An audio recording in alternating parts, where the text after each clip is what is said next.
Okay, it's recording. Okay. Hi. Okay, so we're doing post-it note spirituality. So I kind of want to give you an idea of where I kind of got that. I obviously work with a lot of people, and a lot of people will come to me and they'll use words like abundance or manifestation or twin flames or co-create. And I have to spend time explaining what these terms mean, where they came from, and the original sources. So I'm all about new age stuff, obviously, but I like to go to the source. So today we're going to use a book called The Kabbalion. Some of you may be familiar with it, or you may just be familiar with some of the laws. But we're going to go through those 7 laws and then one additional law, which is called the law of octaves. And I use this a lot in my practice. I use all of these a lot in my practice, and they're the foundation of all spiritual literature. So I'm going to share my screen. Can everyone see that? Yes. Everyone can see that? Okay, great. So let me do slideshow. Okay.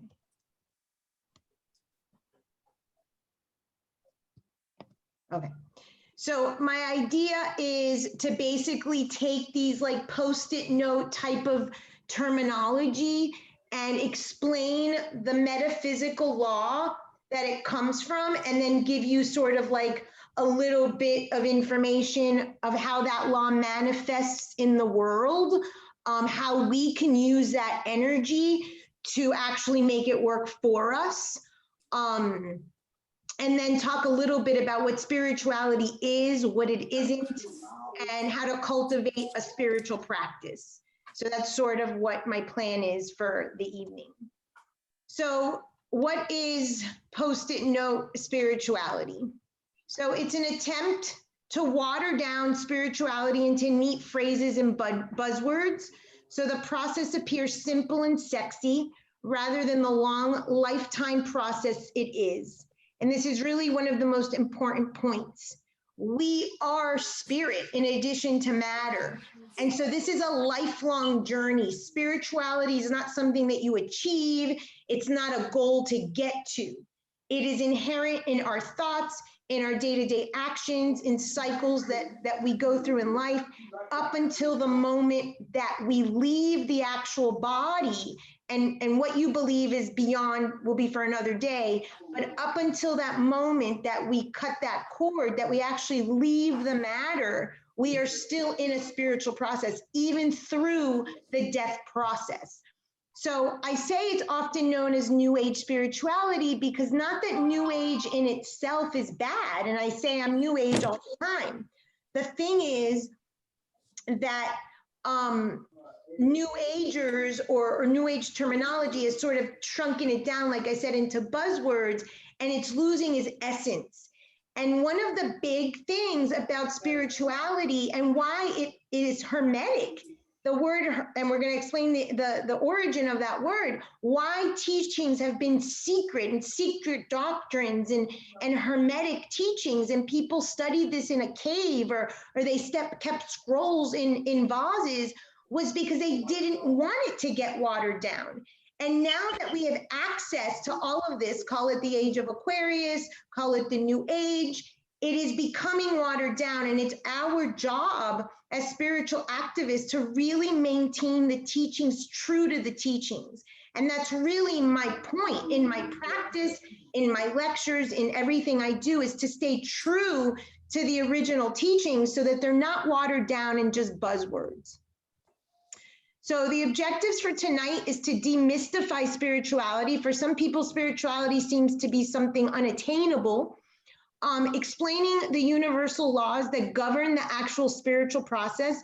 Today, we're going to talk about 8 specific ones.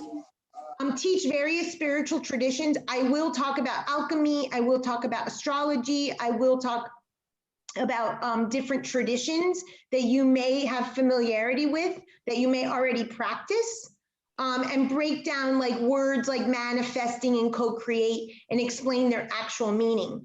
The root is true, but it's like I said, it's been watered down.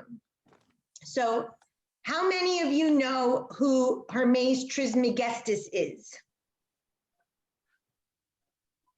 Anybody? Okay. Yes. Yes. Okay. So Yes. for those of you who know, this is Hermes Trismegistus is considered to be what's called the thrice great, or 3 times great. He is found in all traditions, and he is believed to be the author and the keeper and the originator of all spiritual traditions and all spiritual truths. Someone needs to mute their phone, please. So going back to ancient Egypt, ancient Greece, we see versions of Hermes Trismegistus. He's considered to be the father of astrology and alchemy, which are very much metaphysical tools that we use. And again, teachings have been hermetic, that have been kept close. So a lot of his teachings, and tonight, like I was going to do some 8 laws, were hidden in astrology, hidden in alchemy, hidden in these original texts, so that the masses wouldn't have access to them. And now they're available to all of us. He is considered the author of the Kabbalion, and like I said, the originator, so to speak, the keeper of all of this wisdom. So in Egypt, this image here, he's considered to be Thoth, or Thoth, T-H-O-T-H. This is Hermes Trismegistus as he's most often portrayed, and he has the astrology wheel in his hand. This is the caduceus. I'm going to break that down for you in a moment. And this is actually regarding metaphysics. What I do a little to the left. And I got that from this image. I always feel like I live a little to the left, like I'm in the world, but my head is always poking out. So anytime I'm like in a higher state of consciousness or doing some work, I'm like a little to the left. So I love this picture. So he's known as Thoth, Hermes in astrology, in the Quran, Mercury as well. And in all of these traditions, the Hermes Trismegistus version of him, whether it's Mercury, Thoth, or whatnot, is the keeper of the wisdom, is the one that's the messenger with this wisdom. He takes it to the gods or takes it wherever he's told to take it. So we don't know a lot of the authors of a lot of these Hermetic teachings, but it always originates back to him. So the thrice great, you'll hear this name over and over, Hermes Trismegistus, is super important to know. So I want to briefly kind of break down this symbol of the caduceus. The 2 intertwining snakes are considered the Ida and the Pingala, and they are considered energy channels that crisscross through our spinal column. And then the spinal column, this is the energy body, not the physical body, but it resembles the physical body. Then the spinal column is called the Sushumna. And where the Ida and the Pingala meet, the 2 snakes are chakras. And the wings are considered the wing sandals of Hermes or Mercury, who was the messenger of the gods. So this is oftentimes a symbol associated with Hermes Trismegistus or Mercury or Hermes, and it's related to the energy body. It's related to the spiritual wisdom that we know then impacts our health or creates illness in the physical body related to the energy field. So he is a very important person for us to know, especially when we're doing the Kabbalion. So what are the universal laws and where do we find them? So all, hold on, I'm letting someone in. Okay, I'm new to this Zoom thing. We are governed by these universal laws, whether we are aware of them or not.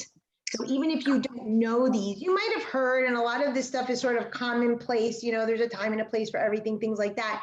But the origination of these laws, we often don't know. And whether you know these laws or not, these are the laws that govern the universe and we're held to them. The Kabbalion is the most precise text on the universal laws. We are only covering the 7 that are in the Kabbalion, and then I'm also incorporating one of my favorites, which is the law of octaves. And you're going to see a lot of similarity and overlap. There are other universal laws, but this is the crux of all spiritual tradition, of religion, and where we're going to talk about today. There is a philosopher named Gurdjieff. He was an Armenian philosopher.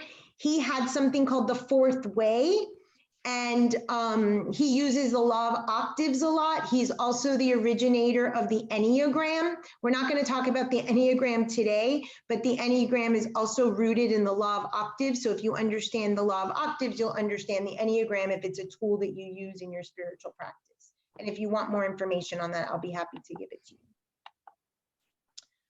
So there is one all. There are 7 planes of the universe, and everything is contained within it. This is the overriding structure of how the universe is created. There are different ways, and different people have different names for the planes. There is an agreement in, in spiritual tradition that there are 7 planes in the universe. So you might see them called lokas in Buddhism and in Hinduism. You might see different names, monadic and Buddhic and messianic and akashic. I'm going to use the ones that I was taught, the ones I use, and just because they have other names, they pretty much mean the same. So if you've learned them in a different way, or you read on your own and you see different names, don't get worried. It's all the same thing, but there is a crisscross of different names. So it is believed that there is one big energy, one universal energy that encompasses it all. In a moment, I'm going to go through a few authors and philosophers that have sort of confirmed, if you will, this concept of there's one all. This is the overriding sort of structure of everything. We don't necessarily have access to that all. We are not supposed to know. You know, a lot of times people are like, but why? We're not supposed to know why. That's a little narcissistic and egocentric to believe that we deserve this all to tell us the why. Okay, so in many traditions, like when Moses goes to the Mount Sinai to get the tablets of the 10 Commandments, he can't see God's face. In the Yoruba tradition, there is a spirit that lives at the bottom of the ocean and you can't see her face. Her name is Yemaya Olokun. There's in all traditions, this version of God that you can't see fully, and that's intentional. We are not in the density of our body in this physical plane permitted to know the all. So we kind of have to accept the mystery of spirituality, of the universe within that energy field. But there is a belief that there is one overriding energy, that's all. Within that, there are 7 planes. So I have 2 versions here, and then I'm sharing an astrological for those of you who are really into astrology, so you can understand something about the outer planets. So as you see, there's 7. Now, there are 4 that are in the lower vibrations, okay? So you've got the physical, which is where we live.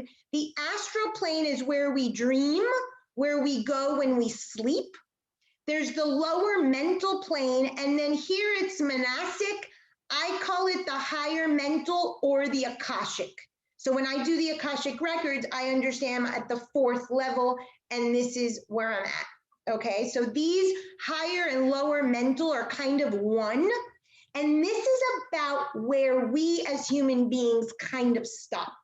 Okay, so you may have glimpses of some of the higher planes. I've definitely done meditations where I've gone a bit and I've channeled, you know, supreme beings like ascended masters or Jesus, you know, things like that. But it is an understanding that those beings, for those of you who have gotten readings or channel yourself or meditate, come to our level, but they can only sustain our lower vibrations for a short amount of time. So an ascended master, today I had Archangel Michael come. The other day I had Jesus. They come in, they give their message, they go back up. Their vibration is way too high to be in the dense planes that we kind of have access to.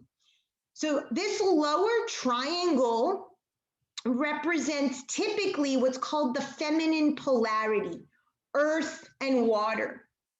And that has to do with the lower planes. Not to say that the feminine is less than, it's talking about the element and the density. Okay, so everything has a vibration. That's one of the laws we're going to look at. This is the basics to understand that. So it's usually those first 4 or 3.5 that we as humans have access to. Then where you see the triangle that's up is the fire and the air, or the masculine polarity, and those are higher ascension planes. Okay, so the Buddhic, the Atmic, Modadic, and Logoic. Now you'll see that here there is a circle. If you look at the chakra system, this follows the same thing. We are a microcosm of the macrocosm. So we have 7 chakras, and the 7th chakra relates to like the Logoic plane or the monad, which is all is one, and that is the transcendence. When you meditate and you feel, many people experience crying when they meditate. They feel like they've had a vision, or they've united with the divine, with God himself. That's what you're entering. You're entering like a split second of transcendence. You're in that space. We don't reach this level. Do not kid yourself. I'm talking about over here, the higher mental. But what it feels like and what it represents in our chakra system is like being with the one, with the divine, with the source. And that's the same sort of energy that we're experiencing. And we're going to see a law of correspondence that's going to explain this even further. This one is the 7 planes of existence, the same. And then this one, I just use it as a circle since everything's sort of circular, because we will get to the cycles and the patterns that we are forced to live through in this world. This one is a metaphysical, and it's called the 8th and 9th sphere. In the original astrology chart, there were the personal planets, Jupiter and Saturn. That's it. Saturn, and you'll see later, is the planet of alchemy. It is sort of the spiritual aspirant planet. And the breakdown of the stars was broken down up until Saturn. Then there were the fixed stars and other constellations that were beyond. So it's the same thing. The personal planets, Saturn and Jupiter, Jupiter and Saturn, relate to these first 4 levels. This 8th and 9th sphere relate to the higher planes, and they now have planets associated, which is Neptune, Uranus, and Pluto. So for those of you who like to dabble in astrology, on your chart, look and see if your Uranus, your Neptune, and your Pluto are retrograde. And retrograde is indicated with a little RX in red. That means that it looks to be backwards. That tells you that you have some work to do, so to speak, at these levels. I had a reading a few months back where the girl had no planets retrograde. That usually indicates that she's not coming back. There's an addendum to that statement, and I'll talk about that when we get to the cycles. But if you have work to do, or all of your personal planets are direct, and only your generational planets or your outer planets are retrograde, that might mean that you're working at very, very high level in terms of your spiritual work. So there's some indicator there. But this was the old system when we only had planets up until Saturn.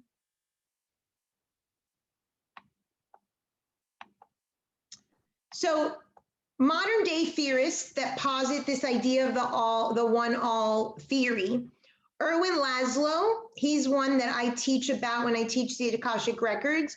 He has a book called The Akashic Records and something or other, and he talks about this idea of one energy that sort of oversees all of the planes of existence.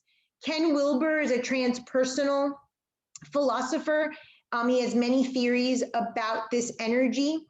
Aldous Huxley as well, very known for the Doors of Perception, that the band The Doors is named after based on his work. Carl Jung, in his theory of personality, speaks of the collective unconscious and the collective consciousness. That's also in relationship to the all-knowing or the all-one. And Alan Watts is another philosopher that also speaks to these things. So if you're interested, you can read some of their literature, and it kind of confirms what we know from spiritual theory. So let's start with the first law, okay? And there are 7 from the Kybalion. Whoever is interested in me emailing them the Kybalion, it's a very small text. I have it PDF. I'll send it to you after. Just let me know and I'll send you the text. I've summarized pretty much the laws, but if you want to read more, a little bit more in depth, and there's other books and stuff, but this one's a pretty condensed version. So the first law in the Kybalion is the principle of mentalism, and it states the all is mind, the universe is mental. So we just talked about this sort of all-knowing or one energy that's all. We can confirm that in terms of that it houses everything else within the universe. But the universe is mental. From the monadic plane to the physical plane, all 7, everything is mind. What you think will create your reality. And we hear this all the time, and I'm going to talk about this concept of manifesting in a moment. But this is the law. This is the spiritual law that whether we know it or not, we are held to, and I'm going to talk about some watered down version and clear that up for you. So I hear a lot, manifesting, manifesting. Sometimes I find myself saying that word and I cringe, but it is a word and it makes sense, right? We are manifesting in essence. So what's wrong with it? New Age terminology comes from, the principle of mentalism. What it does not explain, this is not like I can put a check on the roof and I can look at it every day and I'm gonna have $1 million in my bank account, like was written in one of those books, The Secret or Chicken Soup for the Soul. I don't know which one of those books. Ridiculousness. Okay, you don't make a vision board and the man of your dreams in a mansion poof appears. Ridiculousness. We are creating, everything is mental. It is from the mind, but this is not conscious. It is all from the subconscious, and every single one of us, and I'm going to use my terminology to kind of plot in there, gets our mind from the moment we're conceived. Where do you think your mind came from? It came from your parents. So the state of mind that they were at when they conceived you is the fight that you have in your mind. Pretty simple. But if you are not aware of what's in your subconscious, your fate is going to be determined for you. And there's a great book by Michael Meade called Fate and Destiny. And there's a great quote by Carl Jung that says, if you're not concerned with your fate, your unconscious is. So you are creating your reality. You are manifesting, but you're not manifesting the vision board. You're not manifesting because you put a check or change the energy of a number of something. That's ridiculousness. You change from the subconscious.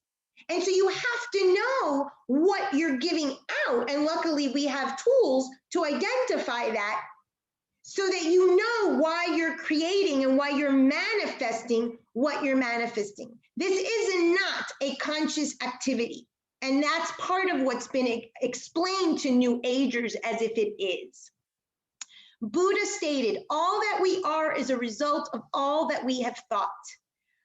This is a very sensitive thing for me in practice because I ask the client to buy in for a moment that they're manifesting what's happening in their life, and usually for a reason and all of those lovely buzzwords. But I don't want to not be empathic and understand that it might be a very difficult situation. So this is not about blame. This is not about shame. This is not about, oh my God, I created this because I'm being punished. None of that.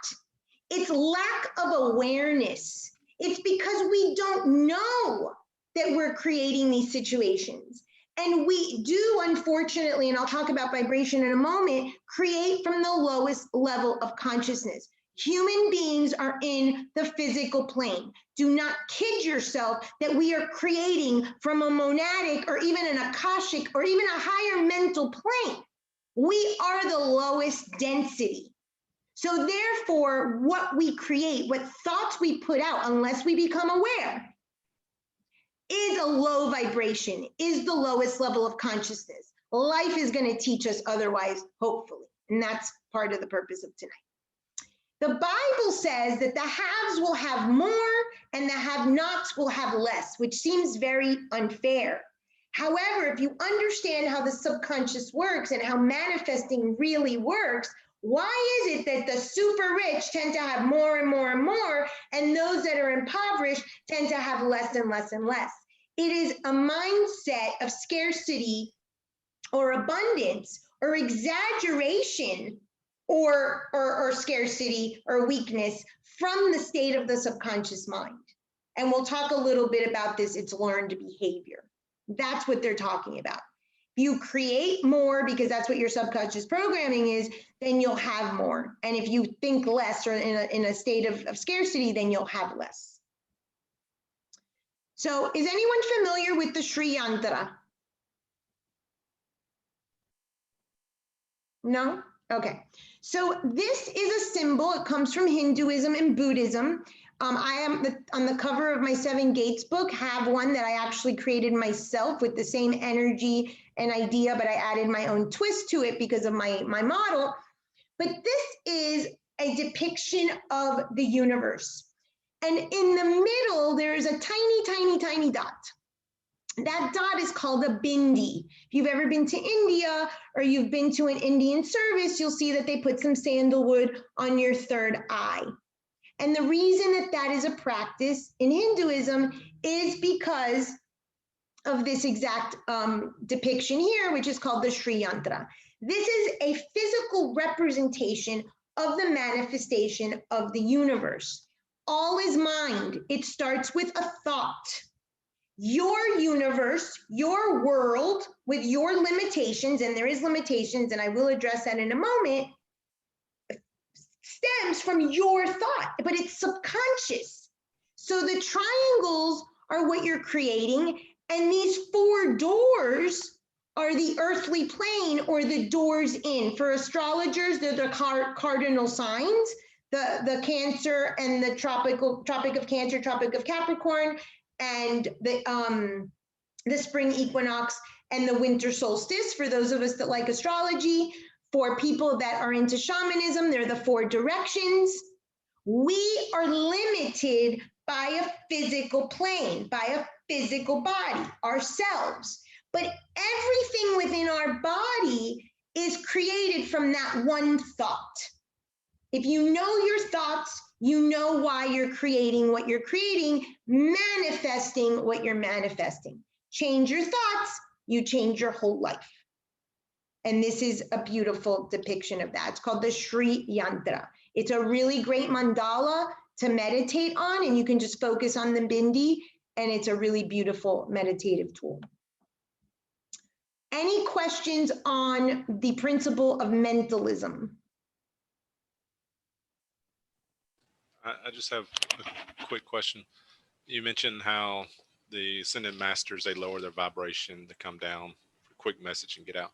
But if our vibration goes up, do we peak at the higher mental plane? We peak at the higher mental plane. That's why I use this image with the triangle. We, within our limitation of the density of our body. Now there's accounts in yogic literature that yogis appear in 2 different places, that some levitate. I never saw it. I'm not saying it doesn't exist. That would be a very, very rare case. That's not the type of belief system that I have. But again, very, very, very rare people that can nourish themselves from just the sun, things like that. Those are specks of dust. Exceptions. But we, sort of normal, everyday humans, live within this parameter up to the higher mental or the Akashic plane. So the Akashic records, when I do a reading for someone, my first question is, do you know what we're doing today? Because most people are referred and they don't have a clue. They just say, go to Francis. I tell them, and I spend a couple minutes explaining. So I use this example of everything is stored in the energy. I'm reading your past, present, and future. This is your book, so to speak, off the shelf, but it's limited to this plane. It's not going beyond. And we have to understand that we have that limitation. People that are talking nonsense, and believe me, I've channeled everybody known to man, but it's in and out. If you're lucky enough to have, like I have, some amazing, amazing, masters, just say thank you and let it go. Something's up, great. They came down, they told your client or you a message, but they went back to their plane. We don't go there.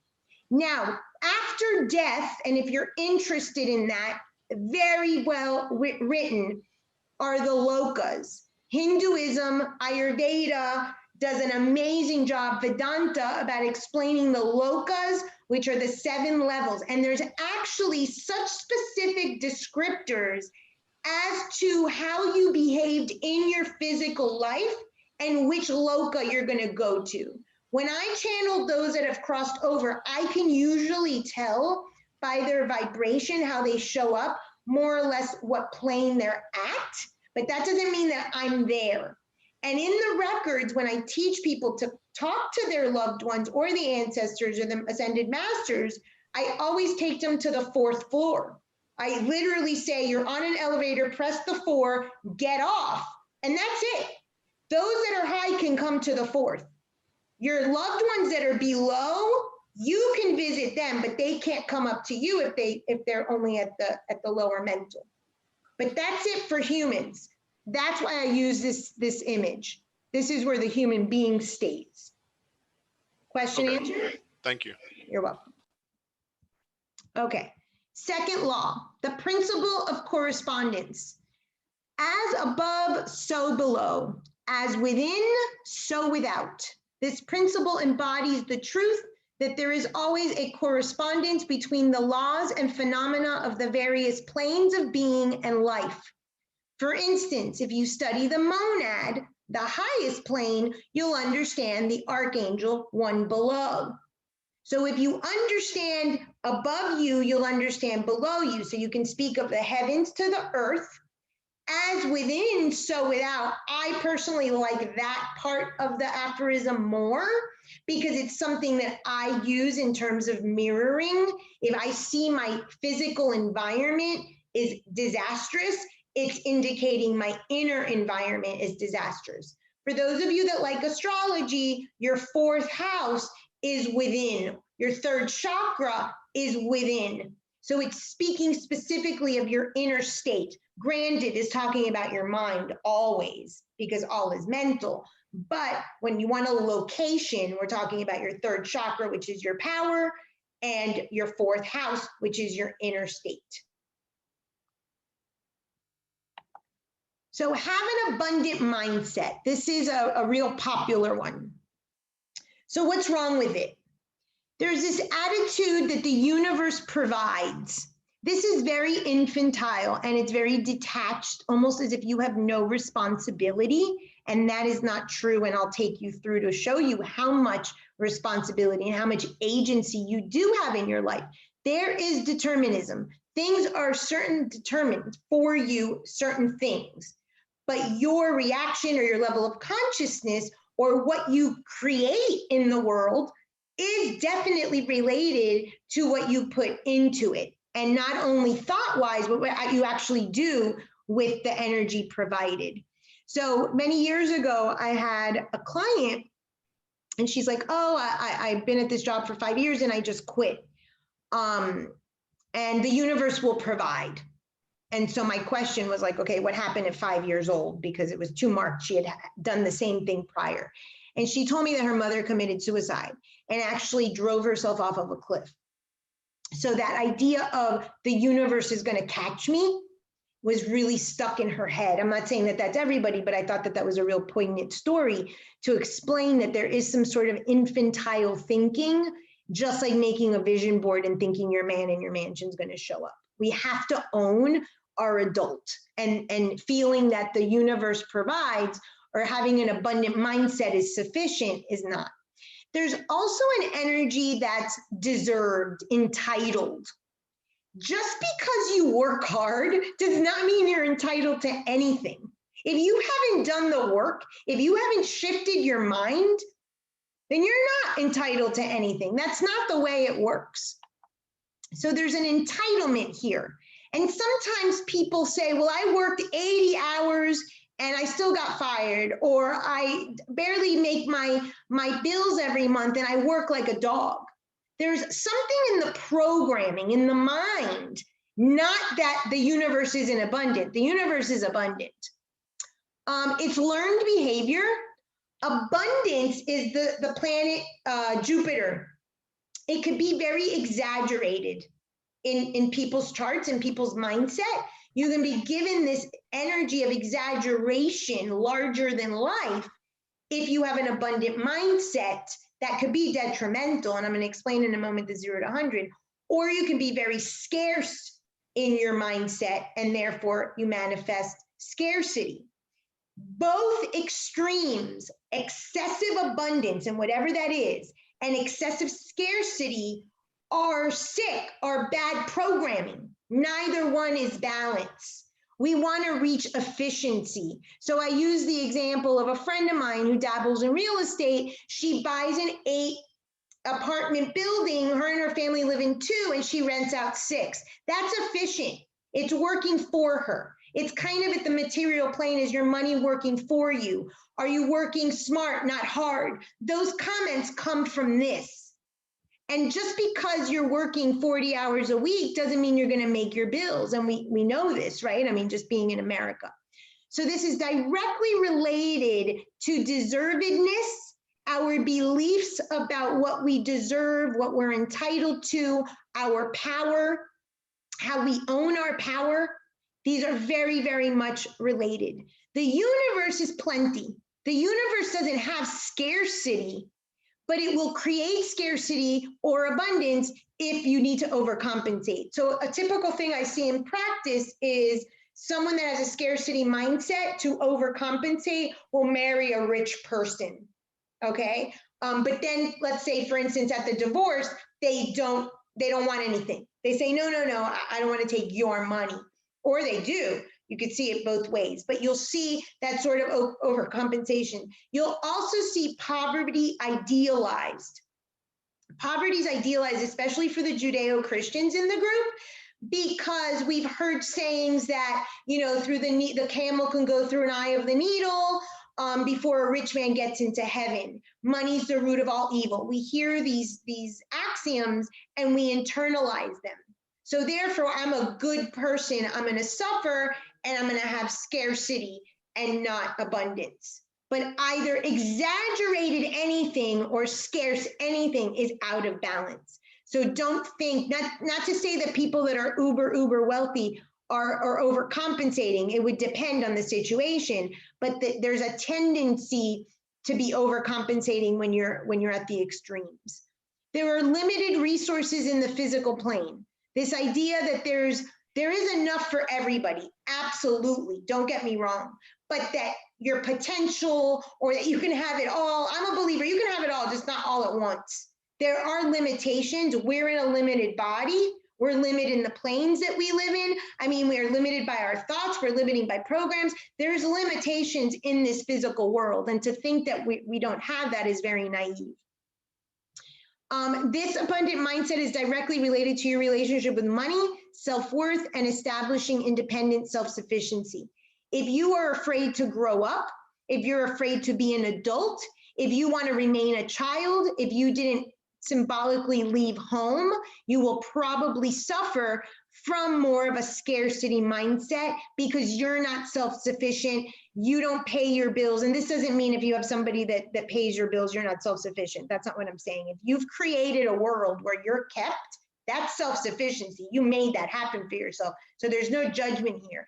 But the fact that you don't want to grow up or you have Peter Pan syndrome, those sorts of things are a scarcity mindset. There's a myth of Icarus where the father glues the wings and he says, don't fly too high to the sun and don't go too low. This is that principle, whether it's Goldilocks or 48 to 52, the sun is symbolic of your power and your potential. You can't go all the way to the sun, it'll burn your wings off. That's sort of symbolic of God. You can't reach those higher planes, but go as high as you can, don't go lower. Don't aim lower. And most people have like a shrinking violet syndrome because they don't want to be a burden, or they are afraid to reach their potential because what's that going to do? What are people going to say about them? That they fly lower under the radar. And so they're not reaching their potential. Poverty, I mentioned, is idealized. It's oftentimes the abundant mindset or the lack of, the scarcity mindset is linked to the 7 deadly sins: greed, gluttony, power, shame, things like that. There's a great little fairy tale. I have a video on it. It's called The Matchbook Girl. I'm not going to go through the whole story, but the essence is she has to sell these matches in order to bring money home to her family. And she's freezing and she starts burning all the matches and she's basically burning through her resources. If you are not efficient with your time, with your money, with your energy, you're being wasteful, you're living scarce, or even abundant people live scarce. Again, this is an overcompensation when it's 0 to 100 and you're wasting your resources. The point is to be efficient with your resources and have that work for you rather than against you. Another principle of correspondence, sort of, quickie new age term is I am God, I am the divine. Well, yes and no. You have the divine spark, but you are not God. You are not that all-knowing. You are not that monadic plane. And so we have to distinguish that, yes, we have a spark of God within us. We have a spirit within us, but we are not that in that entirety. So Vedanta says, I am that. Within what we're capable, I'm going to show you a diagram in a moment to illustrate. Think of the density of the physical plane versus the ethereal nature or the lightness of the monadic plane. We are in the densest plane for a reason. Do we have a spark of that? Yes. We have access to that? Yes. When we transcend momentarily, let's say in meditation, when we kind of release all dogma, which is past the 6th chakra, the veil, and we can reach that space. Fleeting moments. I'm going to talk about missing the mark and original sin when I take you to the image in the next and the birth chart.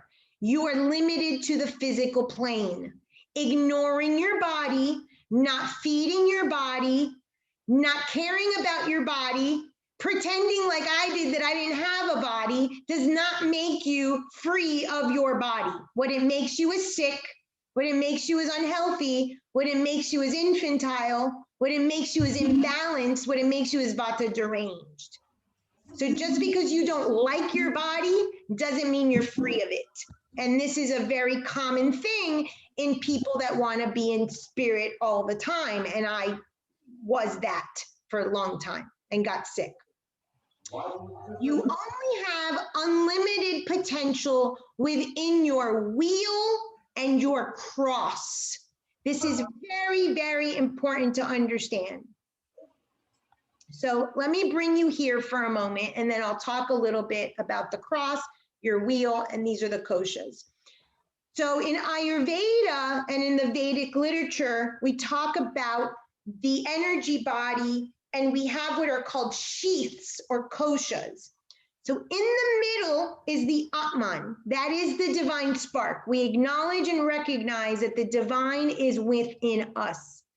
But covering us are 5 sheaths or 5 koshas. One is food, one is bliss, one is knowledge. And we have to sort of get through all of these layers to access that divine spark, because we are not just all divine.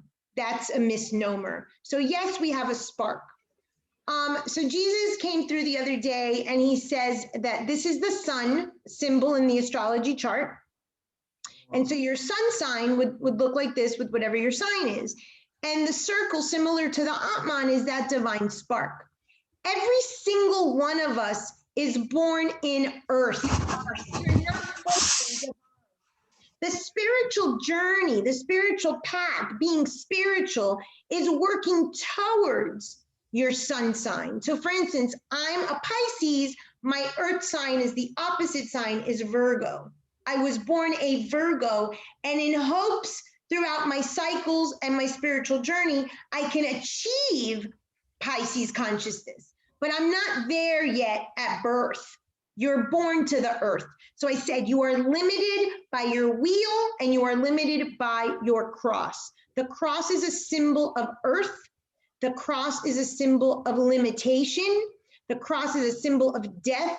In the Asian traditions, the cross and the circle, this symbol, the number 4, which we'll get into the numerology of 3 and 4 in a moment, that is limitation. In your chart, your limitations are shown to you or to the reader. So you're confined to the wheel. You're confined to this cycle, this lifetime. The belief is that your soul traverses 8 lifetimes with the same people. Okay, so the same soul family, the same physical family. So maybe your mother's your brother's your husband, your sister's your dad, that nonsense that we hear about.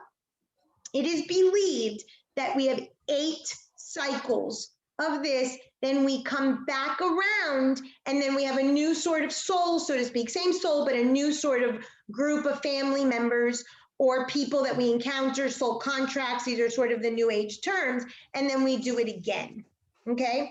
Within your one lifetime, even though you can see past lives and future, if you believe in that, in the astrology wheel, that wheel is from conception to death. Okay, yes, you can see things beyond, but that's not about today. That wheel, you are limited and confined to what's on that wheel, on that piece of paper for this entire lifetime. That stuff is not going away. You can ignore it, it's not going away, but that's all you got. Your potential of that wheel and that cross, because every single one of you was born on a cross, either cardinal, fixed, or mutable. You want to know later what cross you're on, just text me and I'll tell you if you know your birth sign, okay? So everybody is confined to koshas, the density of the physical plane. Yes, you have that divine spark. You're confined to a cross, and you're confined to the wheel, what limitations are on the wheel that you come to learn and live out and integrate in this lifetime. This symbol, Jesus says to me, is the symbol as well of the original sin. And original sin simply means, doesn't matter what your belief system is, miss the mark. We are like Icarus trying to get to that sun, but we don't reach that all the time. We don't reach the sun, which is sort of that divine, sort of all that monadic plane, because we're limited. So we get to as far as we can get to. And one of the things I want you to understand about this evening is it's all consciousness. We'll get there. It's one of the ladder laws. It's all consciousness. That's all that you're here to do, is to grow in your consciousness. And I can tell you what my guides have said, and I said it a moment ago, we all work at a very low, dense animal level of consciousness. And we grow, hopefully, into a higher level of consciousness. So we're constantly missing the mark. If we are able, in our limitation of our wheel and our cross, to reach the full potential and the highest expression of consciousness with what challenges, we beat life. We win the lifetime. Hell, I say 80%, but you want to go for 100? Great. But we tend to miss the mark over and over. And there's a reason that's a circle, and we'll talk about patterns in a moment. So yes, you have the divine spark, but you are not God. the principle of vibration. Any questions about the principle of correspondence? I want to say one more thing before I finish with that one. Any questions? Okay, a lot of people ask me about intuition. They want to develop intuition. Honestly, it's really not that hard once you kind of know, but if you have nothing else to go by, I'm going to give you 2 tips. I have something called milking the moment that I wrote about in my first book. Just set your alarm. I write 2 p.m. as an example. At 2 p.m. every day for it to buzz. If you're saying something, if you're hearing something, or you're thinking something, at that moment when that buzzer goes off, that's guidance. That's intuition. That's your divine speaking. Okay? The other way, super easy. Look at your external life, people. Look at your life. That's all you need to know about your inner state. It's really not that difficult. It's a mirror. As within, so without. I mean, that's a joke my daughter and I have, because she'll text me and she'll be like, oh my God, I cleaned my room. I'm good now. I'm good now. Because it's the beginning of sort of, okay, I'm cleaning up my mess. I'm cleaning up my house. Look at your physical life and see what is happening to give you an idea of what your inner state is. Because that's all that this is about. Sort of that inner state, which we'll talk about, which is equanimity. Any questions on law of correspondence?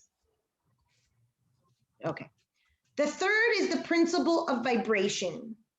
The law reads, nothing rests, everything moves, everything vibrates.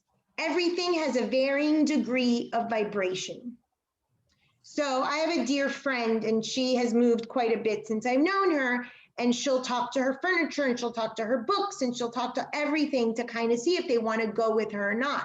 And this is that idea of vibration, that everything's like alive, so to speak. So people, you know, definitely, and there's something called psychometry in psychic work where we hold an object, just an inanimate object, and we get some story or history about maybe who made it, where it came from, where it was originated from, because everything does vibrate and have energy. So positive vibes only. I don't like this one at all. It is annoying to me, and it is so out of balance, and I gag every time I hear people say this, okay? So I have to have a disclaimer that I am against the saying of positive vibes only. So I should check myself with that. So Einstein showed us, right, in physics, that everything in nature vibrates. One of the reasons I don't like this is that there's a judgment attached to it, as if feeling bad or depression or having a bad day is not validated, as if pain isn't humanness. Pain is being human. I read people all day, and I'll say to them, I can't take away your pain. This is what's coming, but you don't have to suffer. We have tools. We can work this. We can understand what's happening. That does not take away the pain. I have every single tool, and I went through a 3-year depression. What was coming, what was coming. I knew there was an end. That was like the only thing that I can count on. And my girlfriend, Adriana, who reminded me on the daily that it was ending. So you need people too. But this positive vibes only indicates to ignore pain, that negative emotions are not valid. There's a name, and I just forgot, it's a weird name. It's not asphyxia, but it's something like that. That's in our vocabulary that actually says that we don't have enough words to describe our emotions. And there was a podcast I heard the other day, and they studied people, and they asked, how many words do you have for your emotions? And people said, happy, sad, and pissed. Or happy, angry, and pissed, or happy, sad, and pissed, something like that, 3. We are so limited in our vocabulary of negative emotions because they've been told, put that away, that's not comfortable, smile, everything's positive. I actually have a book called The Emotion Thesaurus. I highly recommend it. You look up the main emotion, and then it tells you all of the variants. And in my book, The 7 Gates, I have an emotion wheel that are the original emotions, and it branches out with some extension of other words. We need to get comfortable with unhappiness, with pain, with sorrow, and respect that this is part of life. This is a very snobby sort of statement in my opinion.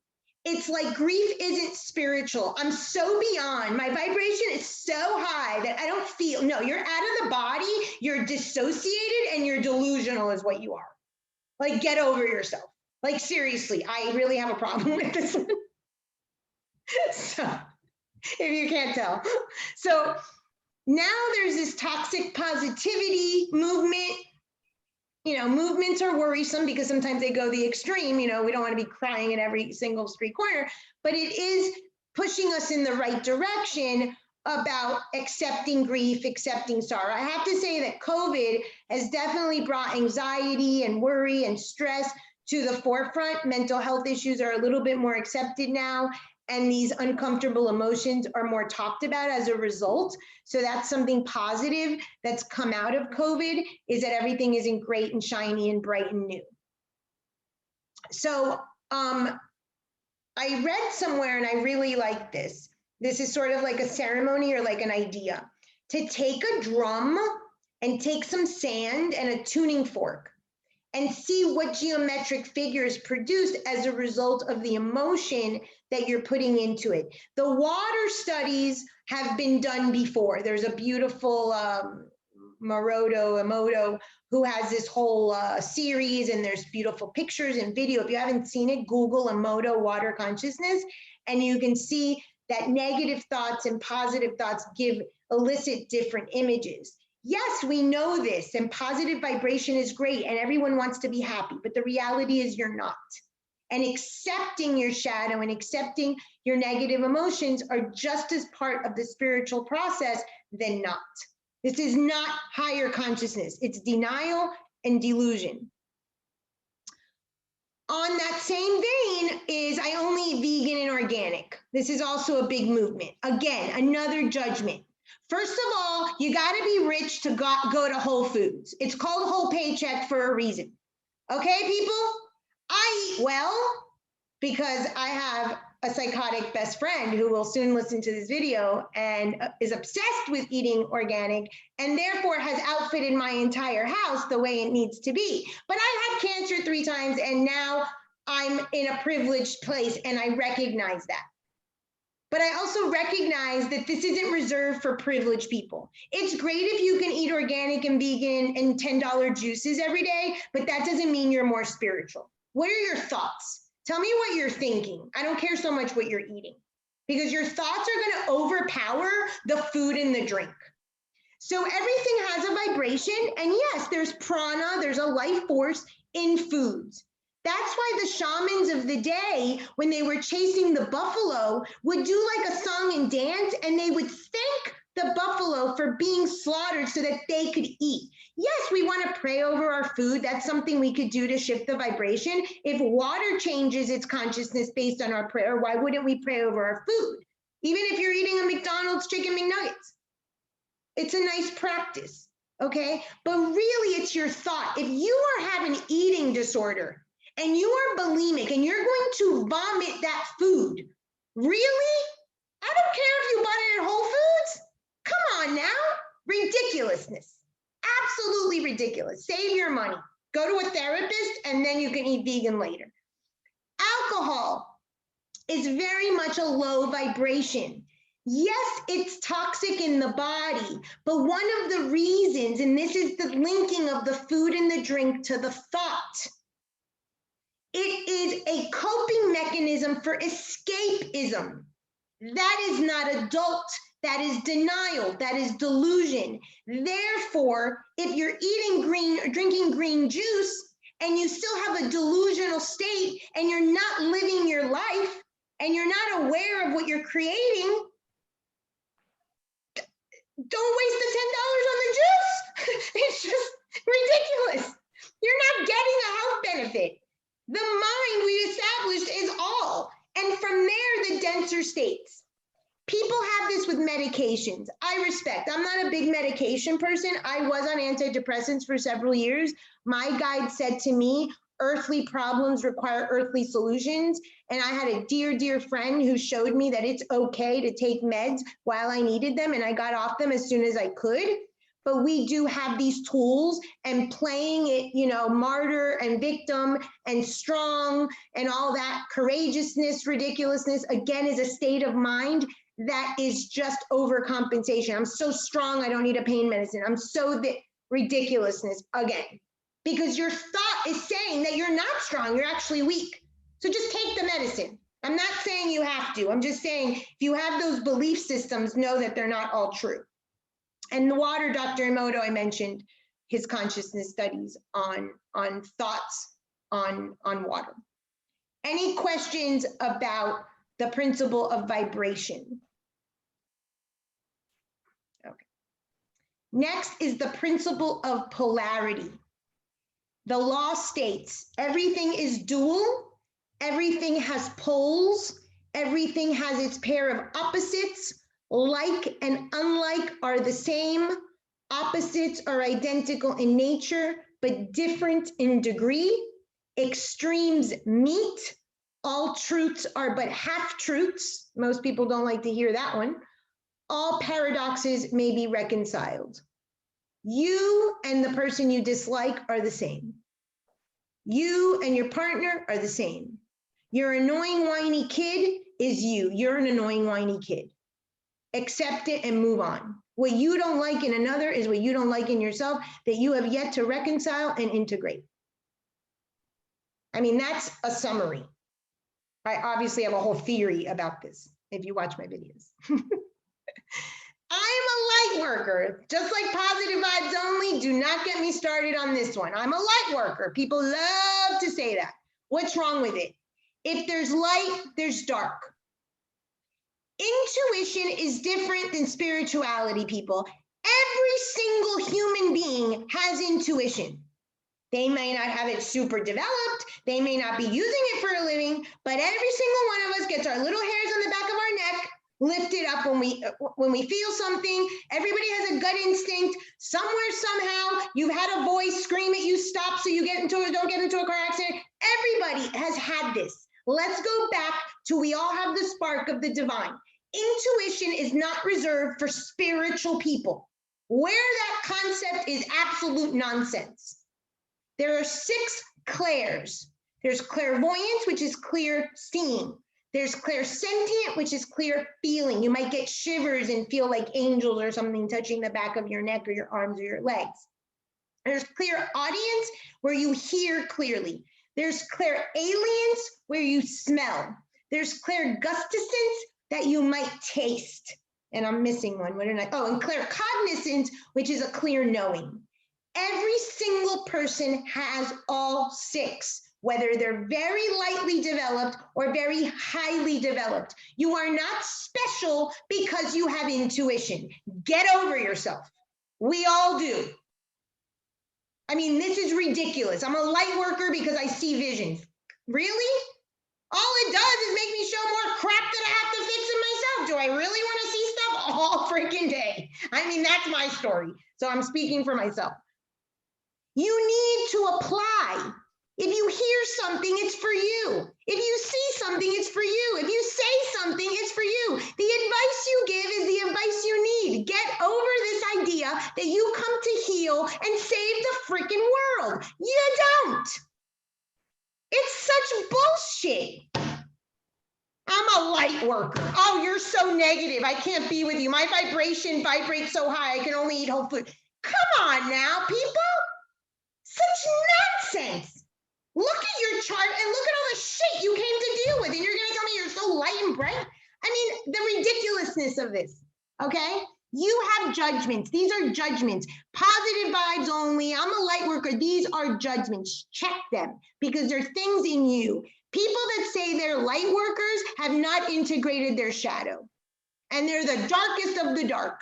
And I'll tell you one thing. Most people that spend their life saying I'm a light worker and positive vibes and I vibrate so high are so afraid of the dark because they're drawn to it. Because they probably have a past life where they were a priestess or they were some witch and did black magic, because we all did.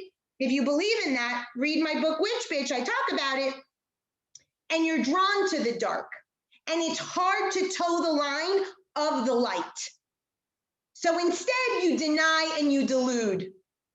I'm light and bright, and I call bullshit. Healers need to heal themselves, not others. I told you I was interviewed on that podcast the other day, and I'm wrapping up, and she asked me for 3, like, ways to live a stellar life. And I gave her some things, and I mentioned something about, own your story, know your story, know what you're living, know the story you're living. If I pretend that I heal anybody, I am a narcissist and a hypocrite. I heal absolutely nobody. May I tell you truths that you're not capable of telling yourself because you're scared? Absolutely. May I shine some light on something that you're not 100% clear on, but you probably know but don't want to admit it? Maybe. But an idea that you heal anyone is absurd. You heal yourself, and the only reason you go into light work or healing work or intuition work is to heal yourself, and do not think there's anything more to it. And if you're giving messages or doing healing on people and you're not seeing that it's a reflection of yourself, law of correspondence, you're missing the mark, way off the mark. If there was no light, nothing would cast a shadow. So Jung said, the cave you fear to enter, hold your gold. I'm a shadow worker. I have a whole shadow theory. I've got the workbook, the bad buckets, do your work. Listen to the extremes people speak. I'm a light worker. There's got to be so much darkness there. They feel the opposite way, and their truth is at the midpoint. Again, when we talk about the pendulum or rhythm or swings, 2 major, and I told you that Hermes Trismegistus was the father of alchemy and the father of astrology. The Negredo, this is a very famous image that represents the Negredo. The Negredo is just a Latin word for black or dark, like dark night of the soul. And what happens is there's 2 bodies in there. You actually come to wholeness with yourself when you do your shadow work, when you do your darkness, when you look at your darkness, when you look at what you don't like about yourself, when you allow your enemy to be a mirror for yourself, when someone annoys you and you integrate them and say, damn, I have that myself. Step 2 of my model. What don't I like about this person, place, thing, or situation? Stupendous question to immediately identify that that is you. It deflects, it releases energy in terms of conflict, and it directs it back to you so that you can do your work and become whole. The Negredo is one of 4 steps, I'm going to talk about cycles in a minute, that we go through in life. In astrology, it's related to Saturn. Okay, and I'll talk a little bit more about that in a moment. Everything will be okay. People love that. Yes, it will, but like I said before, I can't take away your pain. I am a believer that things are determined, but I'm also a believer at the midpoint with free will. Things are determined. Certain things are going to happen to you. Okay? Some transit, some cycle. I am not saying that you live it out the same as every other person. People ask me all the time, you have twins, they have the same chart. Are they the same? No, they're so different, it's ridiculous. They might have the same inner state, law of correspondence, as within, so without.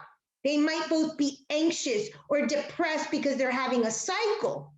How they live it out has to do with level of consciousness. And I or nobody gets to determine your level of consciousness. And if you are doing light work, if you are doing spiritual work, check yourself, because you are no one to tell someone this is the way it has to be. That's an authority you don't have, because you are not God, as I said earlier. You have some insight. You can say, look, this is what it looks like. This is the energy. That person has free will and has a right to change his or her direction at any point in their life. Now, if they're due a transit, if they're due a death, if they're due a dark night of the soul, if they're due something, it's coming. But how you deal with it, with what level of consciousness, is completely different, which is the difference between pain and suffering. Okay? So Haruki Murakami stated an old Buddhist saying, suffering is not part of life, we do it to ourselves. Okay, so I'm a Pisces. Pisces loves to suffer. We are the scapegoat, we're the martyr, we're the rescuer, we're the dramatic, pin us to the cross. We love our suffering. And I say there's two types of people. There are people that are more drawn to pain, like myself, and those that are more drawn to pleasure. Same side, same coin, different side. We just established that everything has a polarity or another side. So it's the same thing. People that seek hedonism are in pain, and people that are in pain might actually have some secret pleasure from experiencing that pain. That's called suffering. When you choose to suffer beyond the pain, that is a choice, and you like it. Okay, that's a pleasure for you, and you know who you are. If you happen to have a lot of water in your chart or little water, oftentimes you like to suffer. Okay, I'm loaded with water. And today I was telling that to one of my students, and she's like, oh yeah, I'm such a masochist, and she had no water in her chart. So these are sort of polarities. In Buddhism, there's 4 noble truths. He does use the word suffering. I'd like to substitute it with pain, or the truth of suffering, the truth of the cause of suffering, the truth of the end of suffering, and the truth of the path that leads to end of suffering. Then, of course, you know, the Eightfold Path of Buddhism goes in to explain, and we'll talk about that later in terms of spiritual practices.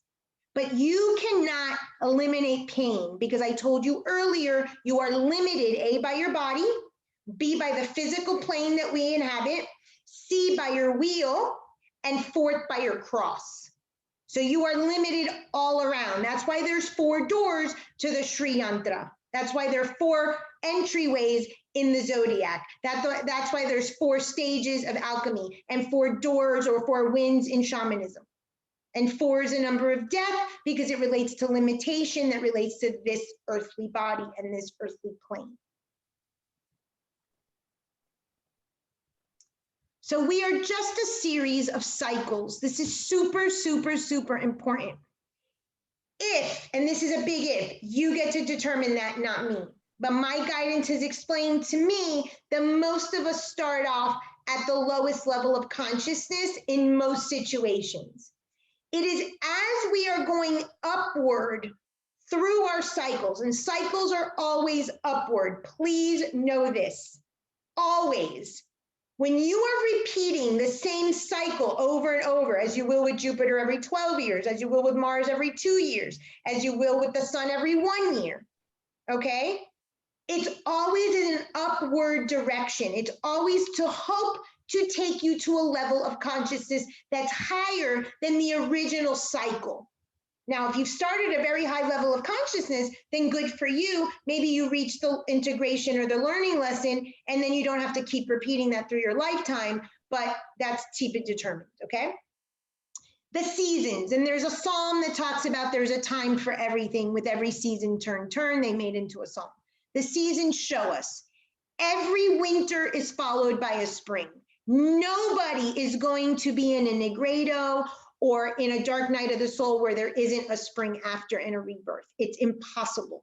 It is the cycle of the larger universe. It's the cycle of nature. Therefore, it's the cycle of the human being. The astrology wheel is a cycle. We are constantly going through the wheel over and over and over again. We start at the first house, which is the birth, so to speak, the initiation. We go all year round our sun till our birthday, and it comes full circle again. So we're constantly in a cycle. I'll talk a moment about astrology planets in a second. This is the medicine wheel in shamanism. Again, it's the wheel with a cross, because we are limited by nature, we're limited by the body, we're limited by the earthly plane, we're limited by all of the things of this plane. So therefore, it's represented with the circle with the 4 directions. Again, the 4 cardinal directions of 4 doorways into this material world, like we saw with the SHRI yantra. These are the stages of alchemy: the rubedo, the negredo, the albinino, and the cardinus. I can never pronounce those correct. The negredo is the dark night. The negredo, just like in the West in shamanism, and in the winter is where it all happens. And that'll be my last slide. And then these are the chakras. You're constantly going from the bottom chakra, first chakra, all the way up to the seventh, and they're cyclical. The energy of this chakra goes around your body, front and back, because once you kind of reach that glimmer of happily ever after, or the transcendence for half a second, you're back to the first chakra to do it all again and raise the vibration of whatever it is. In Kabbalah, the tree of life is another way to say it. The Sephiro are 10 circles. Malkuth is the bottom, okay? And we get to Keter, which is the crown. And then we do it all over again. We start again at the bottom and we go, and the emanations go upwards and we reach height. Every tradition says the same thing. We are just cycles. We are always upward and onward. That's the good news. So if you pay attention to your life, and this really for the older people in the group, because we've lived cycles, you can see. So I'll give you an example. I had Jupiter every 12 years, and I happen to be in my Jupiter return, so at the beginning of a new cycle. I have to go back to my previous cycle to know what's coming now. My last Jupiter, I met a man I fell in love with, I got married, I finished my dissertation, I had my dream job, and I started astrology in the records doing readings. So now this full cycle has to be related to those things. I love my teaching job, I met somebody, my business is blowing up, and I'm writing my third book. It's an extension of what I started at a previous cycle. It's not always positive. That's why intention and things like that, and I'll get to that principle in a minute, is important. But every cycle around the zodiac is intended to raise our consciousness. So everybody's aging. From the moment that you die, that you're born, you're already aging. Now you might use creams, you might eat well, you might exercise, you might do Pilates, you might put plastic surgery, and you're gonna age better than some. But your number of years are still your numbers of years. If you're 60 and you look decrepit, or 60 and you look great, that's on you. That was your free will and your genes that supposedly you picked, if you believe that theory. Spirituality is the same thing. Every single person is moving upward and onwards. This is not reserved for privileged people. This is not reserved for people with crystal bowls and crystals and chakra work and Reiki and shamans. We are all in cycles now. Are you going to keep repeating that same level of consciousness every time that planet goes? Absolutely positive. Just like you choose to age wisely and age better, you also can stumble and stumble and stumble and stumble and stumble and till you're 50, 60, 70 years old and finally say, oh, maybe. But the cycles are always working in your favor to help you achieve a higher consciousness so that you're moving upward. Okay? Obviously, there's exceptions of people that do heinous crimes and such like that. But I'm talking about the masses. Any questions about this? Okay. The principle of rhythm, it states everything flows out and in. Everything has its tides, all things rise and fall. The pendulum swings manifest in everything. The measure of the swing to the right is the measure of the swing to the left. Rhythm compensates. So I have a whole theory on the pendulum, and I'll talk about that in a minute. So there's a lot of people that say, oh, I'm going to be in a state of being, I'm not going to do. Being and doing need to work together. They're complementary forces. Again, it goes back to the idea the universe will provide very innocent thinking, very limited thinking, very entitled thinking, that you're just going to own and be, and things are just going to happily manifest on your lap. Like, get over it. You have to balance these energies. Yes, you have to be, and that's the 48 to 52, where there's equanimity and you're at a state of balance. But you also need action potential, okay? So there is a time for rest and there is a time for action. In Ayurveda, we have something called the gunas, the Mahagunas, and they're tamas, rajas, and sattva. Tamas is like inertia. So you can call it laziness, but we're just speaking from an energy potential now, it's inertia. So let's just for a second call it being. I'm not saying it's equivalent, but just so you can understand the concept. Rajas is the active, the passion, the go-getter, the apply for the job, the penetrate life. And sattva is that sort of perfect balance. We need all three, and these energies move cyclically. Now, there are rajasic foods, there are sattvic foods. It goes back to the idea of prana. It goes back to the idea of eating organic and vegan and all that great stuff. But you need all three energies. If you don't sleep at night to rest, which is one of the pillars of health, you're not going to have any energy, rajasic energy the next day to fight life and to do what you have to do. So these energies work together. You need all three. You cannot just think that you're going to be a state of being. That's like saying I'm going to inhale and never exhale. It's just ridiculous. Conjunctions in astrology. Conjunctions, I'm not talking in your natal chart, I'm talking transits, okay? So when you have a planet conjunct another, like I told you now, I'm starting a new cycle of Jupiter, it's conjunct. That is the time to start. That is the time to penetrate. That is the time to initiate. That is the time to do. That is the time to take your rajasic energy and move forward. Okay, that's where astrology helps us. When I see someone now, if you have Mars in Gemini, conjunct Mars in Gemini, oh my God, you have to create something. Put the sunbiz.com, articles of incorporation, open a bank account, something to plant the seed to birth that. That's the action potential that comes with conjunctions. We will then see the crises, and I'm going to teach you a little quickie trick so that you can test it and then you can extrapolate to all the other planets, but that you can do starting this Saturday because we have a new moon, and I'll show you how to do a full cycle of the action potential when you're supposed to be still versus when you're supposed to be active. All conjunctions are initiations. All conjunctions deserve an intention, something that you do, that you move, that you penetrate, that you push into the world. You're not to be still at a conjunction. You need rajasic energy. You're supposed to do so that then it happens for you.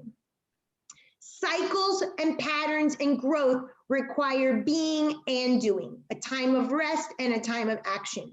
There are times you need to act. The principle of being is understanding that this too shall pass. Sometimes things are really negative and you want it to go still. You want it to go. This is where people tend to get very distracted. They get very busy. They don't want to sit still because they don't want to do the work, so to speak. They don't want to go within. This is exactly when you need to just be and not do.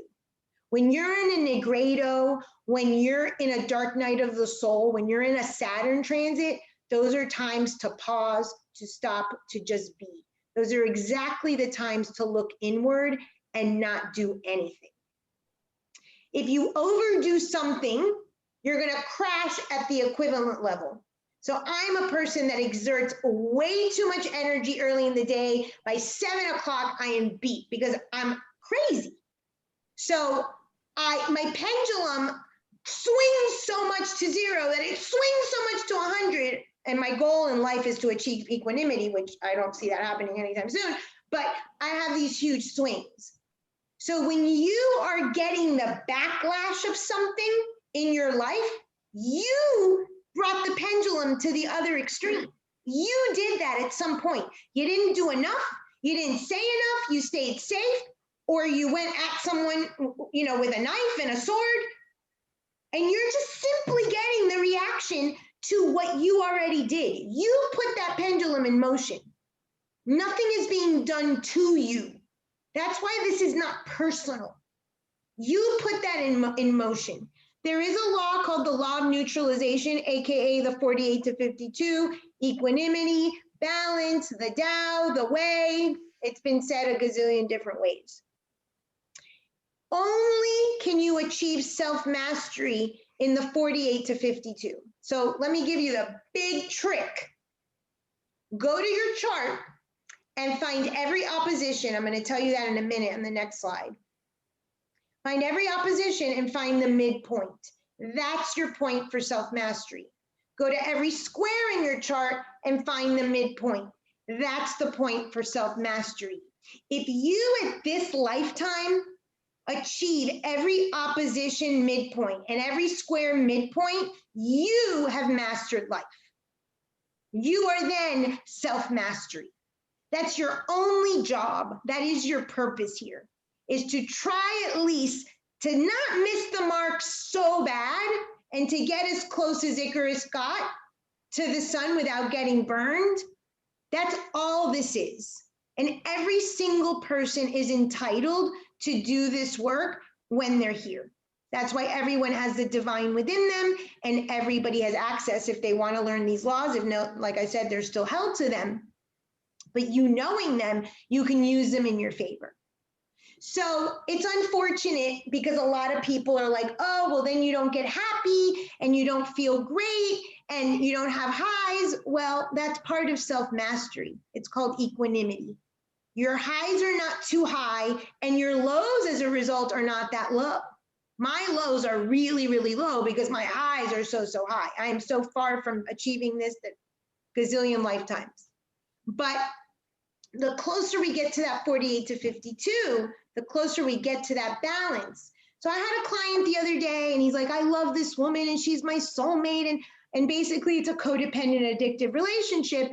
And he was experiencing like this high that he had never achieved.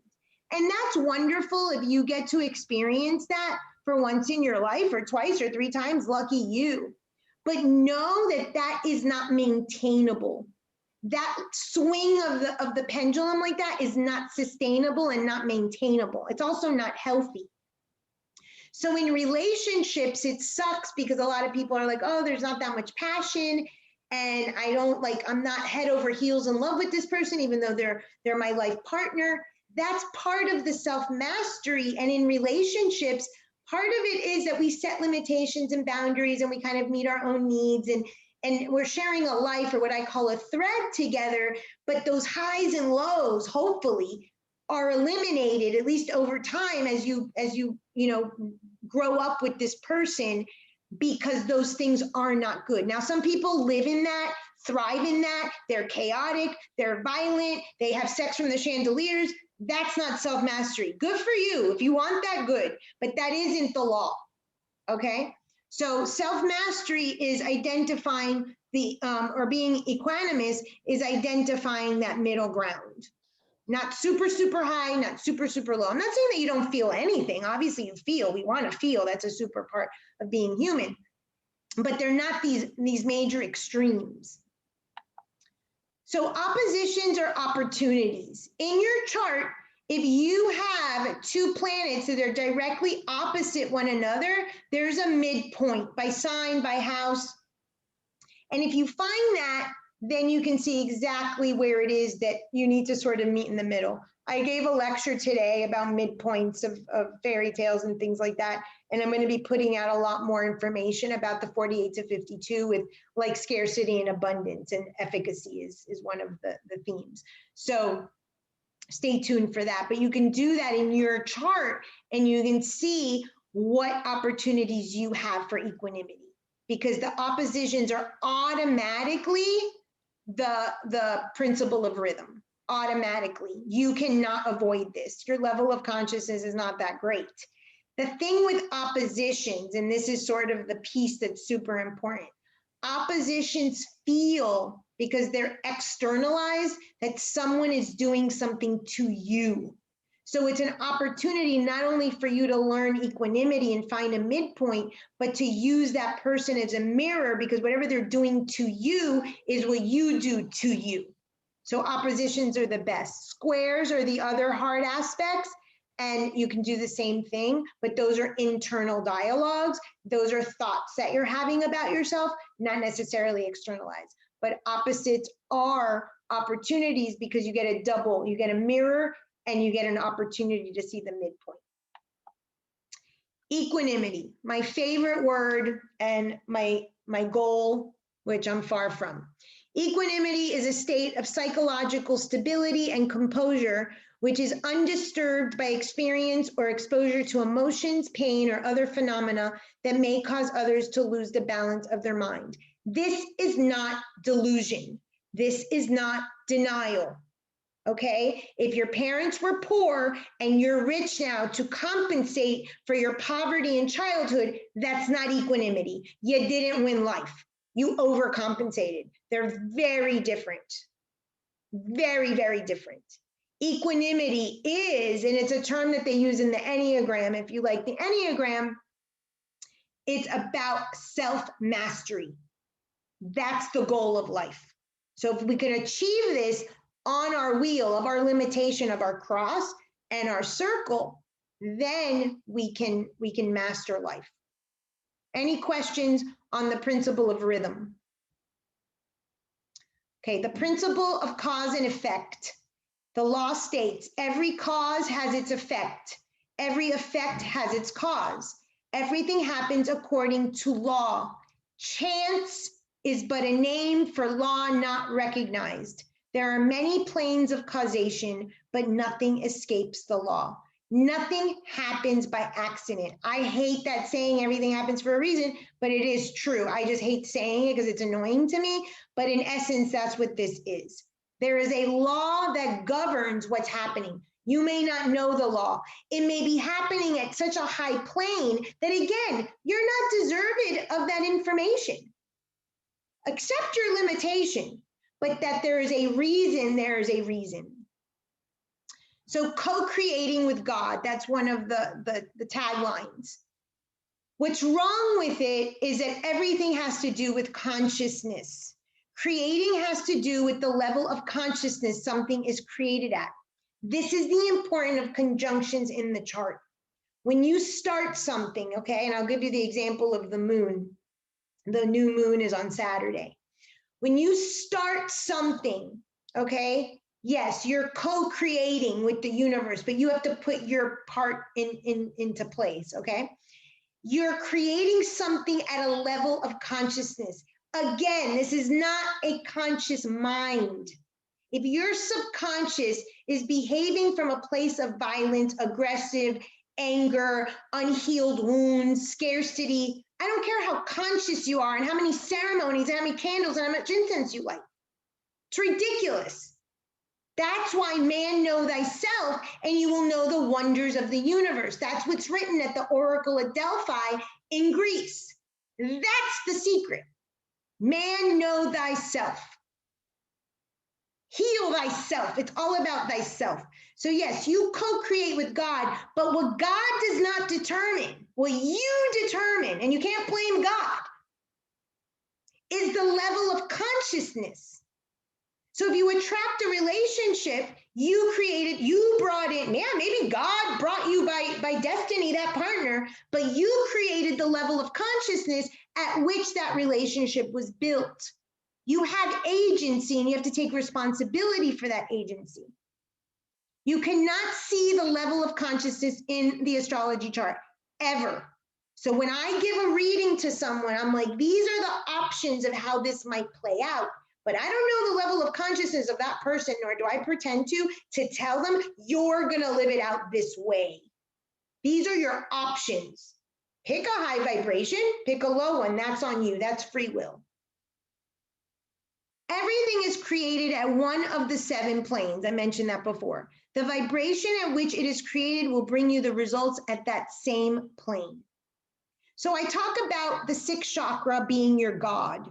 What thoughts are perpetrators? What thoughts are continuous? Is your child your God? Is your money your God? Is the size of your penis your God? Is your car your God? Is spirit your God? That was my problem. What is your God? Because that's the God you're co-creating with, not the monad. So you need to know the level and quality of your thoughts and your consciousness to know what's going to come of those cycles that are inherent in your chart, that are inherent in the universe. The universe isn't personal. No one is trying to make you suffer, have pain, but A, you are limited by the flesh, by the circle, by the cross, call it what you will, by the physical plane. So of course pain is inevitable. Get over it. No one's gonna have a holly jolly life. But your level of consciousness is gonna dictate how you handle those things and what you learn from them if you choose or if you believe in there's a lesson. I'm woke. People love, Josh is laughing. I'm so woke, woke ass. Please. They think it's crystals and yoga mats and Reiki and, rattles and drugs. Come on now. In the literature, there are 4 states of being. Woke has to do with the second. It has to do with this idea that you have removed the veil. Okay, that you have removed the veil, that everything around us is what's called Maya or illusion. This does not mean that you're at the Christ consciousness or the Buddha consciousness. It ain't. You might be aware.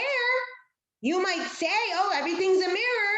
Oh, my room is messy. I might be a mess. Oh, that person, is mean. I'm mean to myself. You might have the tools. Then I'll say, maybe you're a little woke, maybe. But are you really? Crystals and fairies and reincarnation and past lives and chakras and healers, that is not making you woke. Seeing 1111, the number of awakening, does not make you woke. Woke is a higher state of consciousness. Think of, and this is where age benefits us, and this is where astrology benefits us, but you don't need to know astrology. You know, if you're dating the same guy over and over and over and over again for the past 50 years, that there's a problem, that you keep creating at the same level of consciousness. So you know that you need to be woke and shift your consciousness. That's all that is. That's being woke. But this originates from the 4 states of consciousness. So my old teacher used to say rock, water, blood, and then anointedness, like the Christ consciousness. The second level, so you're not a rock, thank God. You're not a rock, you're water. So now you've got some vibration going on. But water is also a very low level of consciousness because it has to do with the womb. And the water of the womb is toxic. So don't even think that just because you've removed the veil and you understand that this is all illusion and this is all energy and you can cite off the Kabbalion, that you're woke. Show me your life. Show me at what level of consciousness you're creating stuff, then you can tell me you're woke af. Live at the highest level of consciousness. You come with limitations. I told you, squares and oppositions in your chart. The 2 planets that are involved have a low level of consciousness and a high level of consciousness. So I don't know if you guys are aware, but every planet or every archetype, okay, every conflict, if you will, has a high level of consciousness and a low level. That you get to choose. So the energy, for instance, of Mars, which is conflictive, at its lowest level can be raw, can be anger, can be fighting, can be killing.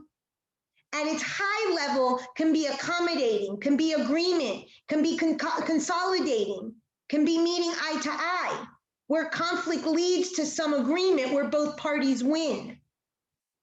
That's how you live in a higher state of consciousness.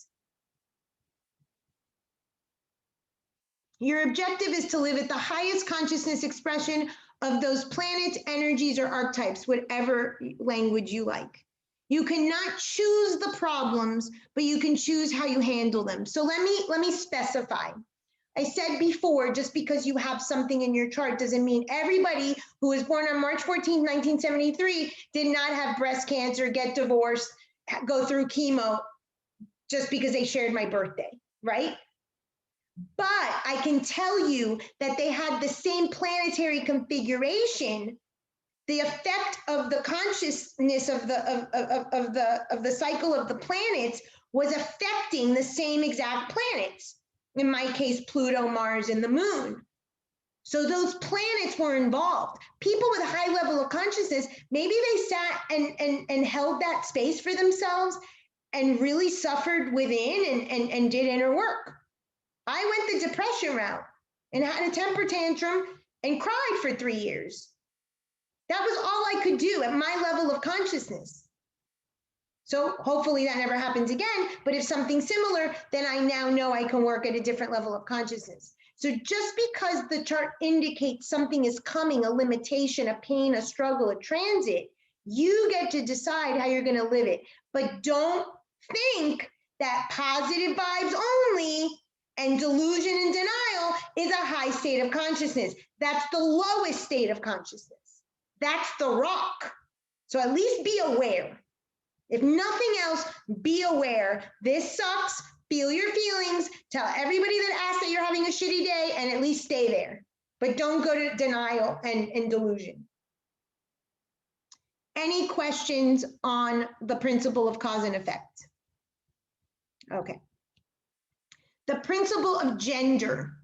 The law states gender is in everything. Everything has its masculine and feminine principles.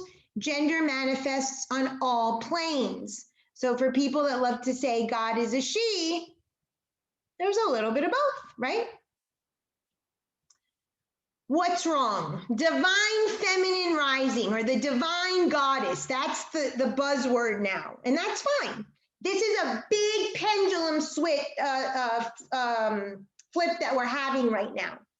When paganism was sort of the ruler of the day, it was a matriarchal and it was a feminine-led religion or practice. Christianity took over and it swung all the way to the left and became masculine. What we went to the extreme of toxic masculinity, which absolutely needs to get rid of. But we've gone again to another switch, which is this idea of the divine feminine. Women are men and women this and women that. And I'm all for paying my bills and I'm all for calling the shots and all that. Don't get me wrong. But you need to have balance within. So I was somebody who was very, very, very masculine. And I attracted that sort of feminine energy into my life, what I call castrated energy. Because if you're so masculine, the men you attract are castrated because you're the man. That's one of the ways it manifests. Just like if you're very feminine, you might attract very masculine women. And this doesn't matter if you're homosexual, it doesn't matter if you're bisexual, it's just an energy, okay? Jung talked about the anima and the animus. I personally believe that this is true, but this is changing. The anima to him was the female principle in the male. The animus was the masculine principle in the female. I view the anima and the animus the way that Jung described it as like a dot, kind of like in the yin yang, that there's a dot in the black and a white dot in the black part, that it's little.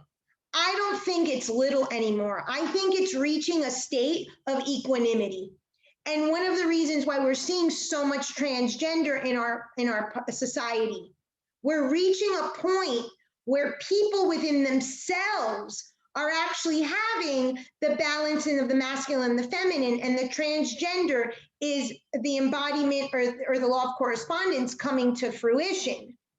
So we're trying to achieve that 48 to 52, and I don't think it's just a spark in the man or a spark in the woman anymore. I think that this anima animus has grown.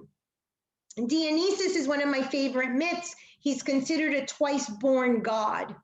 He was first born out of incest. So of course, obviously trauma, subconscious, all the stuff that you can imagine goes with that. And he is burnt to a crisp. The only thing that's saved is his heart. When he's reborn, Athena takes his heart and sticks it into Zeus's thigh, and he's reborn. And there's a symbolism there of the thigh being the lower nature or the animal, and the feminine or the heart being the higher nature, the divine, the fourth chakra versus the second chakra. So again, this principle of sex and gender that also manifests as the way that we love. So Dionysus is a transgender god, like Shiva and Shakti. When you look at Shiva Shakti in the next picture, you can't, or they're split in two, but usually when you see the statues, you can't really tell. Dionysus represents that same principle. So we've sort of swung a bit where the divine goddess and the feminine principle and the female this and the female that, and that's great. We needed that because the toxic masculine went to the extreme. But we don't recognize that the pagans, it was all women. If you ever saw the original, not the last Wonder Woman, but the one before that with Chris Pine, the beginning scene is the island of the Amazonians. The Amazonian women were not allowed to have men on the island. They would allow men to come so they could have sex. They would kick them off the island and they would castrate if they had males, they had baby boys. It was all about the feminine. Yes, there was 1,000 years of peace and there's the beautiful statues of Venus and all of that. But really, knowing what we know about the polarities, it has to tell you something about what we came from the feminine in charge, that it swung so extreme to the toxic masculine. That wouldn't have been so balanced. We would have probably not created such a toxic masculine culture. That's just using the laws. I wasn't there that I have any recollection of, but think about it. These laws have been in existence. So we have to achieve a balance with the divine God, with the divine feminine.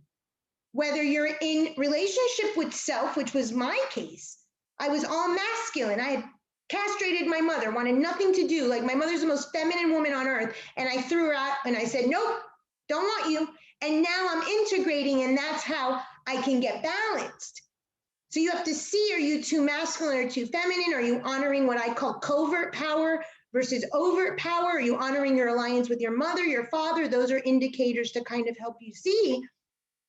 But look at your sexual relationships if you're in one. That'll tell you.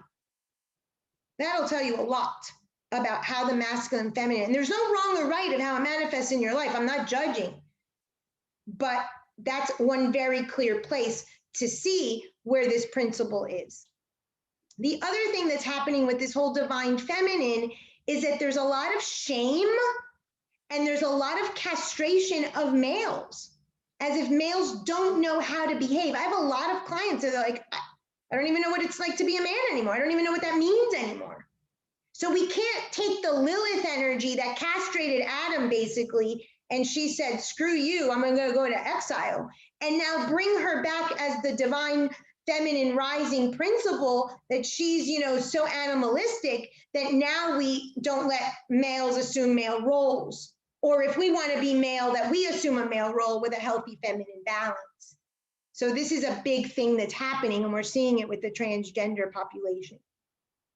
So this is like a picture of the Shiva Shakti, which is the balance, perfect balance of the male and the female. Any question about that? We're reaching the last one. I'm going to be right on time, I think. Okay. The next law is the law of octaves. The law of octaves includes a lot of the laws we already explained. This is not in the actual Kabbalion text. However, it is a metaphysical law.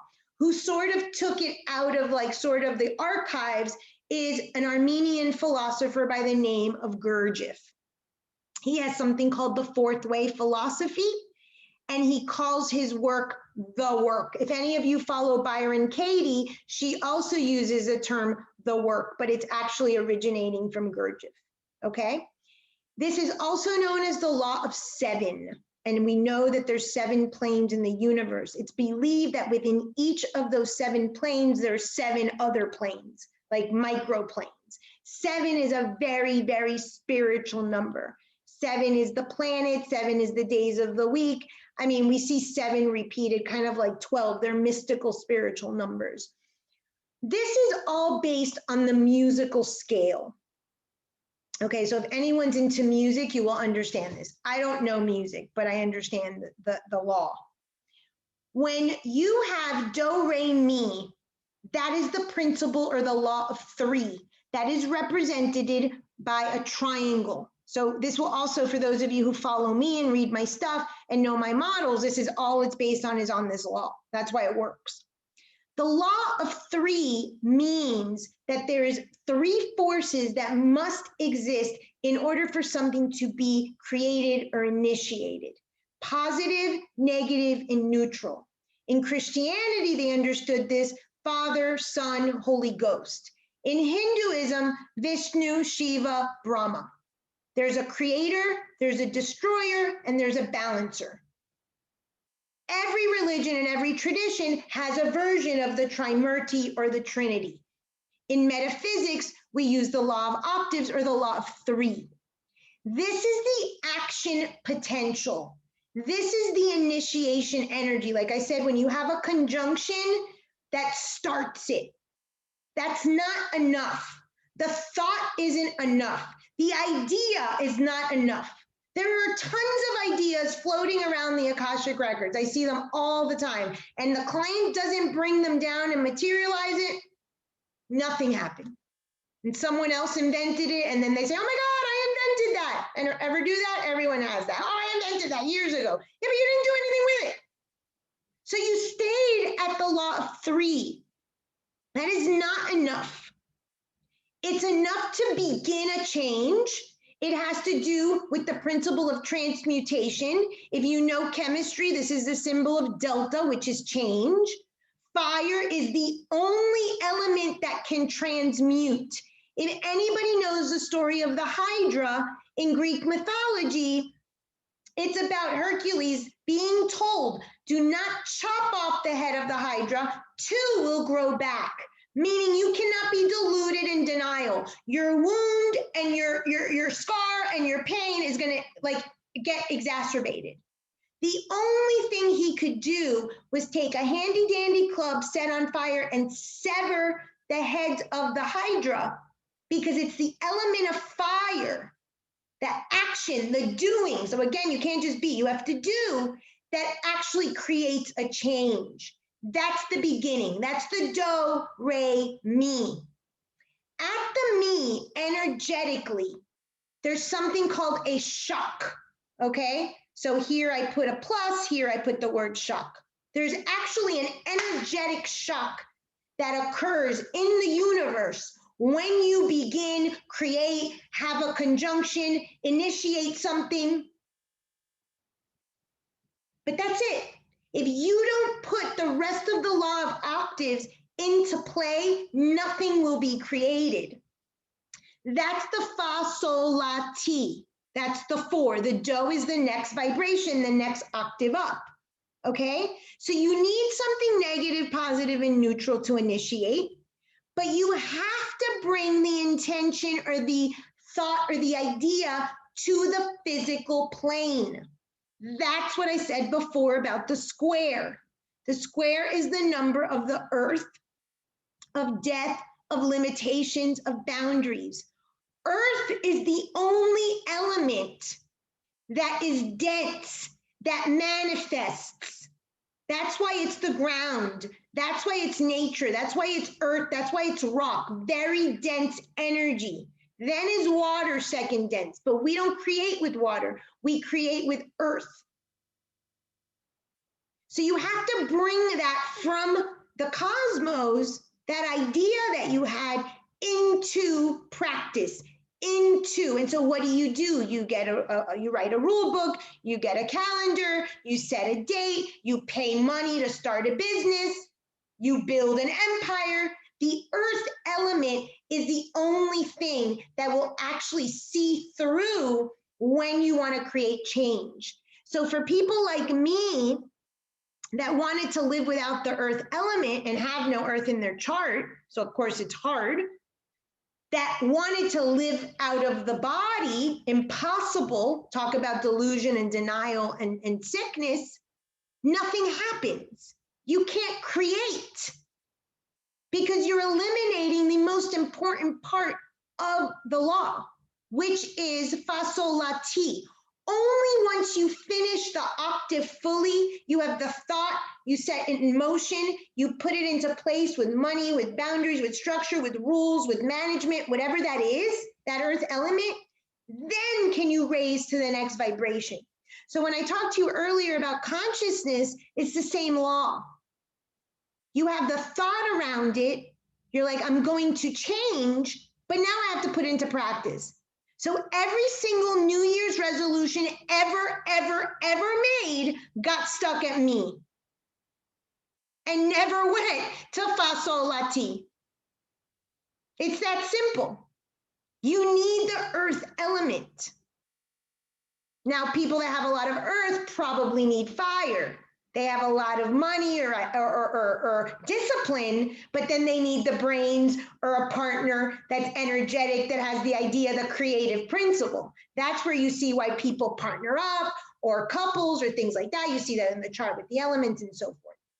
But in you, in order to actually make something happen, but more importantly, because this is all about consciousness, to raise your consciousness level, you first have to decide that you're going to live at a different level of consciousness. That's the law of three. And now put it into place by not fighting, biting your nails, eating the cookies, whatever your thing is. Does this make sense? This is the only way to shift vibration. So the law of vibration speaks about what vibration is. This is the answer to how. This is the only law that explains how to shift consciousness. This law is why my book is built on child 3 steps, adult 4 steps. The shock is the teenager, the pause in the middle. It's built on this law. And it works because it's built on this law. So, any questions about those 8 laws? I'm wrapping up. I need a few minutes. Okay. So, cultivating a spiritual practice. We've established that oming and meditating and incense and crystals is not spirituality, is not spiritual growth. But it's part of having a spiritual practice, okay? So it's not all to throw out, because we do want to create space. We are the only culture. We have a room for sleeping and sex. We have a room for food, for eating. We have a room for our computer for making money. We are the only culture that does not have any space in our house for our spirit, for our divine spark, for God of your choosing. So most people that are now moving into spirituality have an altar or have a desk that they put, you know, a picture of Jesus or Buddha or whatever. We're starting, but look at your house.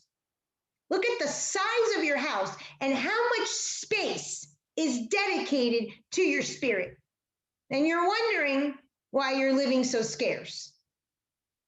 I mean, it's a balance. So we have to have a cultivating a spiritual practice. Find a tradition that speaks to you. There are a gazillion. Do you want to be Jewish? You want to be Christian? You want to be a metaphysician? You want to be an astrologer? You want to be an alchemist? I don't care. It's all the same. These wars are ridiculous. It's all the same. If you strip down traditions, the practice, the teachings are the same. Discernment, right mind, right company, truth. It's all the same. So pick one. I'm ridiculous and I study and I go to the next and the next. And I think Josh is just like me. You know, we're like spiritual hoarders, you know. I don't have the earth element, so I make up for it for hoarding spiritual text. I mean, I don't have any room in my bookshelf, like it's overflowing with books. Ridiculousness. And I know that. It's the same stuff. And it's all on the internet. Like, what do I need all these books for? I think Margie's in the same way. So they're all saying the same thing. Pick a practice and keep with that tradition. And if you want to do 15 of them, I don't care. But I'm just saying, pick one and at least know one well so you understand why all the others make sense too. So you want to start with like one backbone and then build. All traditions are saying the same thing. At the end of the day, it's about you. Call it the third chakra, calling turning inwards, calling it self-study, call it jnana yoga, call it man know thyself. If you don't know your mind, if you don't know your subconscious, if you're not honest, if you're living in denial, if you're living deluded, If you don't know that you create it all, if you don't know your state of consciousness, who are you healing? Really, what are you? That's all it is. Man, know thyself and you will know the wonders of the universe, because you are a microcosm of all of those 7 planes. It's such a fascinating thing to study yourself.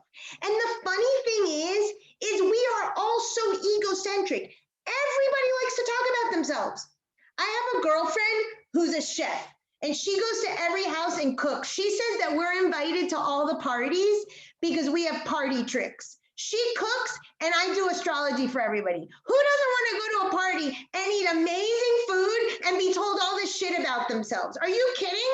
We are the act, okay? We're like a team. It's ridiculous, and we laugh about this. People love to talk about themselves.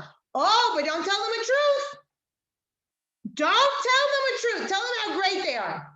I smash snow globes for a living. So that ain't flying with me.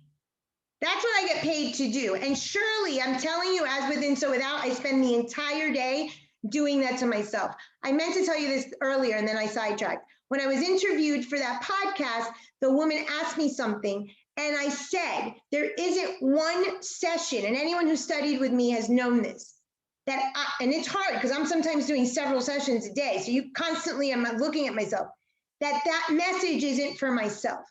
So I write all the notes. And then at the end of the day, okay, Francis, or the next morning while I'm listening to my Hanuman Chalisa, I take out the notes. Okay, what are we looking at this week? What are we working on this week? And that's the stuff I lecture. That's the stuff I show up in class. It's all for me. I'm selfish. This work is all about me because I have to grow and become the highest consciousness, the highest potential that I can be. I don't like the word guru because all of you know that I grew up in a cult. But I respect the word, meaning teacher, and that's it. And I am a teacher, but I don't have that quality. But one of the gifts of a teacher or of a guru specifically is silence. You know, I don't have that one. But the reason silence is a gift or sort of the emanation of a guru or a teacher or spiritual, wise person is because you're emanating the vibration. You're teaching through living the vibration of that high consciousness, then nothing has to be said. And so you sit at the foot of the guru, I'm talking about the traditional Indian guru, he says nothing, and you just learn by being in that level. It's just like the ascended master coming down and giving you a message and going back. You're gifted in the presence of that guru in silence. So one of my favorite myths is the Nemesis Busiris myth that's from the Hercules of Labor that some of you have purchased, and it goes with the Gemini. There's 2 types of teachers. There's the one that promise you the moon and the stars and rob you, which is what the cult leader that I did. And there's Nemesis that just nudges you in the right direction so you can continue on your path. I'm not silent Nemesis, but I'm Nemesis, or at least I try to embody Nemesis. I talk way too much, but I'm working on it. But that's the whole point of the high consciousness. So then people that do come to you, if you're like the mountain or the tree symbolically, they get your teachings through your lived self, not because you're teaching and scolding and you have to heal someone. So pick a tradition, find your language, what resonates with you. If it's astrology, if it's alchemy, if it's Christianity, if it's crystals, whatever it is. But do it and do it right. Own it. And I am a believer in reverence. A spiritual practice needs reverence. I don't care if it's 5 minutes, but give it 5 minutes.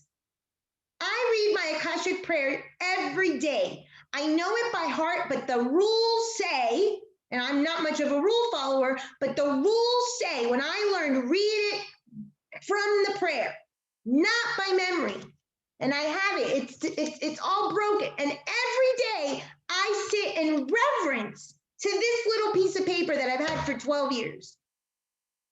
It's a practice. That's the element of the 4, of the law of octaves, of the fa, sol, la, ti. The practice, the day in and the day out of doing something mundane and tedious. So if it's just lighting an incense, if it's just opening sacred space, if it's just saying thank you, but do it all the time. Have reverence for your practice and make a space for your practice. So dedicate time. Why does this help? Because you are going to have a Negredo. You are going to have a Saturn transit. You're going to have a dark night of the soul. And the only thing you can do to get through that is to create space. I think it's Viktor Frankl that said, I'm going to butcher the quote, Margie might know it, that it's like between like the action and the reaction, there's like a space or a pause. It's also in yogic literature that between the inhale and the exhale, that's where God lives. Viktor Frankl said something similar. That's the concept of my model. Between the child and becoming an adult, God lives in that space of you choosing to do the adult and not go back to your subconscious child behavior. It's all the same thing. So when you're depressed or you're sad or your husband left or your hair fell out or you lost everything in your life, that's pain.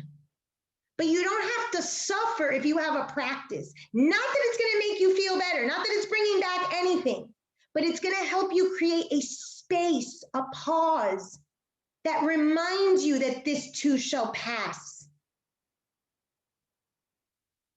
So in summary, you have potential, but it's limited. You're bound by earth, a body, a circle, and a cross.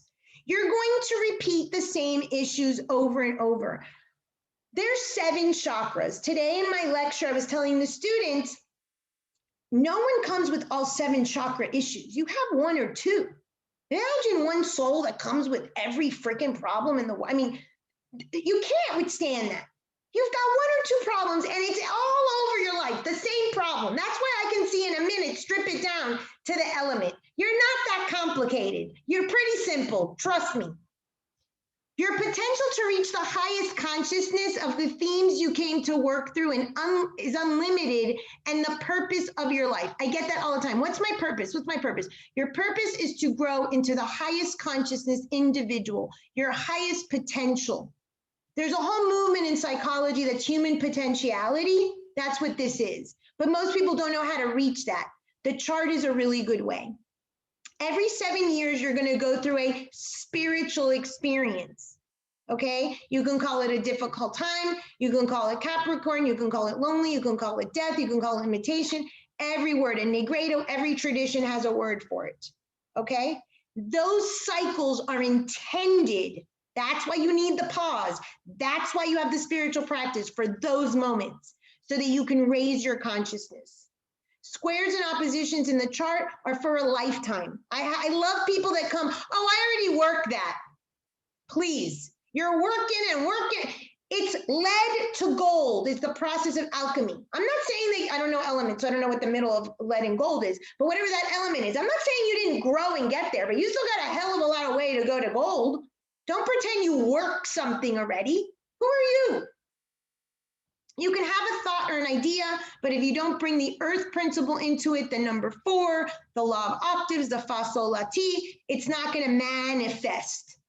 The guru doesn't have to talk because he vibrates at the higher level of consciousness. Everything is manifested from the subconscious. That's the bottom line. And has a level of vibration determined by that wound, that false belief, and that limitation. And it will manifest everywhere. And usually as one extreme or the other until you achieve self-mastery. Self-mastery, equanimity, higher consciousness, that's the only spiritual path. That's the only thing that any of us is here to do. It's called transmutation. It requires the element of fire, so that's the law of 3. But we need to put ourself into it in order to achieve self-mastery. And in the Kabbalion, it says, all are on the path, all progress is a returning home, all is upward and onward.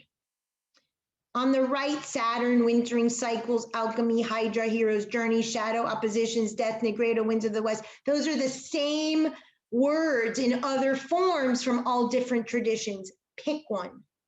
but just have reverence and get on some sort of tradition so that you have cultivated a spiritual practice. You already are spirit by nature. You already have the divine spark. But if you want to reach that high level of consciousness, you have to start with some knowledge, with some teachers, with some teachings, so that you understand everything that's happening to you and you can really maximize it. Any questions? 9:08.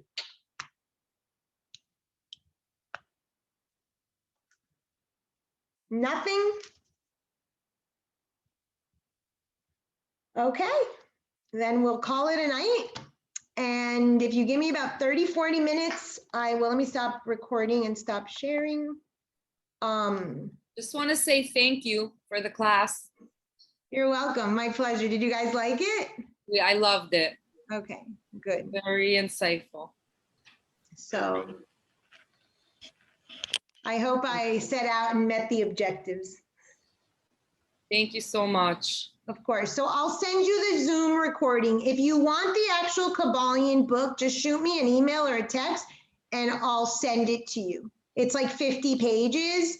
The first couple pages are the 7 laws. The law of octaves is not in there. You'll have to Google law of octaves, and I think there's a Wikipedia page. I summed it up as simple as you're going to find it. Gurdjieff makes it way too complicated. It's not that complicated. So once I figured it out, I was like, oh, that's all it is. But, you know, he's a philosopher. So have a wonderful night, and I'll send you the recording, and I hope to see you soon. Thank you. Thanks.